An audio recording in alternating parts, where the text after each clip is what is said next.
is possibly fiction. July 1961. NASA was soon being criticized for the flimsy construction of their hardware. The first orbital did not even have windows in them for the astronauts to look out of. One of the most vocal critics was one of NASA's most respected astronauts, an all-American hero named Virgil Gus Grissom, who almost drowned when recovery helicopters were unable to lift his space capsule from the sea. After a successful journey into space, Gus Grissom almost died through NASA's bad planning. Or was this an early attempt to silence Gus Grissom?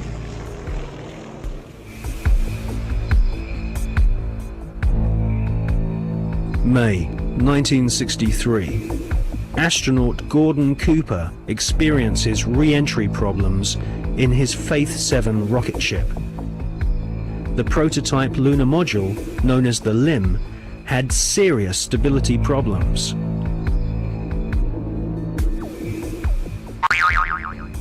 At this stage, there was no guarantee that even if NASA managed to get a spaceship orbiting the moon, they could land safely without killing the crew.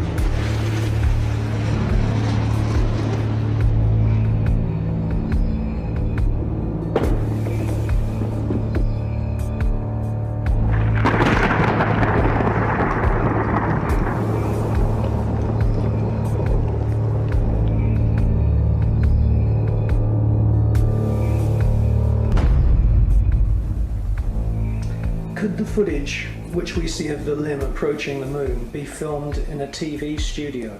It was filmed in a TV studio. There's absolutely no doubts whatsoever about that.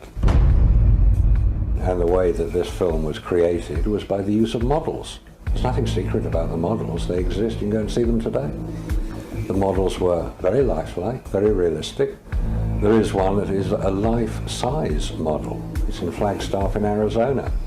It's 2 miles long, and it's an exact replica of the Sea of Tranquility.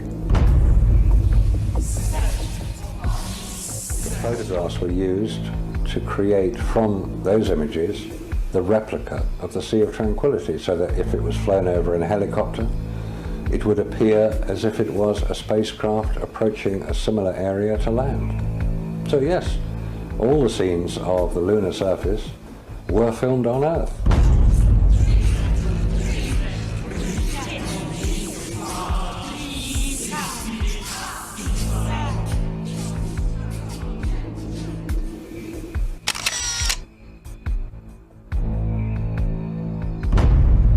Radiation, and without having spacesuits nor spacecraft which can protect the occupants from radiation, NASA convinced the American people to pay $40 billion for the space program.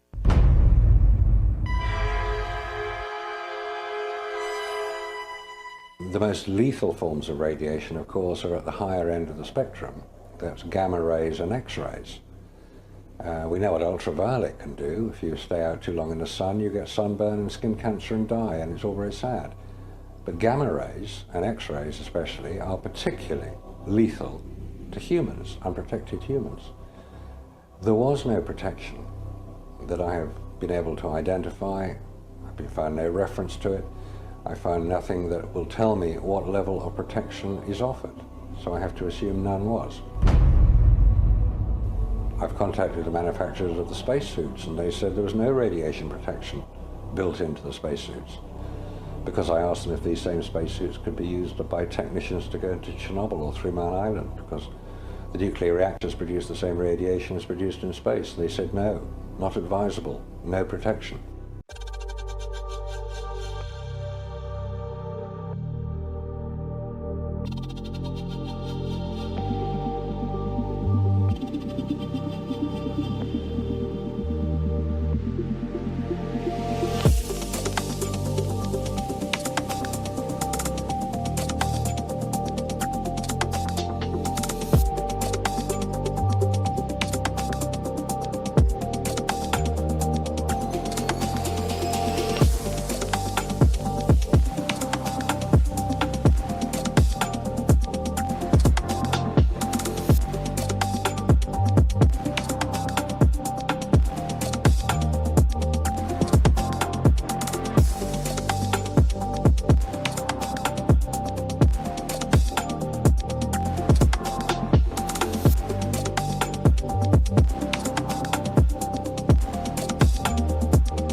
talking with Bill Casing, and Bill Casing is what you might call a pioneer in this whole issue of getting at truth and reality, and specifically in the area of the Apollo moon missions, what happened and what didn't happen. When the module set down on the surface of the moon, the amount of propulsion that would have been required to do that, and it leaves no cloud of dust, no crater. Right. Having seen hundreds of rocket firings when I was employed by Rocketdyne, I know that the jet of the lunar module lander, the lunar lander, would have created an enormous crater. It would have scoured the moon's surface. It would have tossed up rocks, sand, everything, and created a crater maybe so large that the entire lunar lander could have sunk into it. After all, we're dealing with a 10,000-pound thrust engine, which is pointed directly at the surface, lowered into the surface, and yet, if you look at pictures of the lunar lander on the moon, there is no disturbance whatsoever under the lunar lander's rocket. And no dust deposited in the pads, the cup-shaped pads at the bottom. That's another good point. Dust would have been blown 6 ways from Sunday and would have landed everywhere. And then the famous scene, which has been played over and over, where they are landing there, but they're setting down, and you're hearing the astronaut talking through it. Oh, that's a good point. I let's say, became aware of that only recently, that here's Neil Armstrong talking about landing on the moon with a microphone, and yet he's sitting practically on top of a rocket engine that is putting out sound levels of about 140 or 150 decibels. Now, we know that that is absolutely impossible to overcome that sound level inside the lunar lander with a normal human voice. Where go? Altitude, velocity, light, 8.5 down, 220 feet, 13 forward, 11 forward, coming down nicely, 200 feet, 4.5 down, 5.5 down.